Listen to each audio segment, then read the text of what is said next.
ဒုက္ခမာလေးမှားဖို့လေလူချစ်နေမှကြောက်လို့ဒီတော့မမ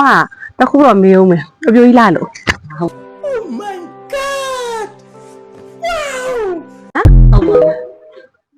ဟုတ်တယ်မဟုတ်ဘူးလား ဘာဘူးကျွေးမှုပါဘူး ကျွေးမဟုတ်ဘူးလား ကလေး2ယောက်တောင်ရှိတယ် ဟဲ့ဟုတ်တယ်လားမဟုတ်တကယ်ဒီမိရညီမလေးအဲ့ဒါ 2ယောက်တောင်ရှိတယ်လူများမလား မဟုတ်လေမမနာ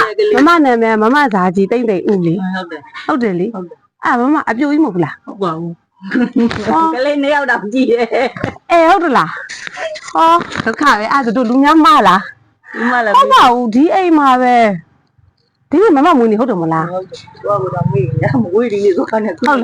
မခွေသွားနဲ့ဒီနေ့မှကြောက်တာအားဆိုလို့ရှိရင်ဒီနေ့ကတော့အမမမွေးနေဟုတ်တယ်ဒီအိမ်ရတဲ့မက်စာကြီးတိတ်တိတ်ဦးလည်းမှတ်ပါတယ်ဟုတ်ပါတယ်မမအပြိုကြီးမဟုတ်ဘူးပေါ့အားဆိုဟောအဲ့ဆိုဒါလေးလက်ခံပြီးလို့ရလား လူမနေဦးမယ် လူမနေဦးမယ်ဆိုတော့ညီမလေးကအမမကိုအပြိုကြီးမှတ်လိုက်တာတကယ်ဒီပြောတာအမဘယ်နှစ်ပြည့်อ่ะ 41 41ပြည့်တာအဲ့ဆိုရင်လက်ခံလို့ရ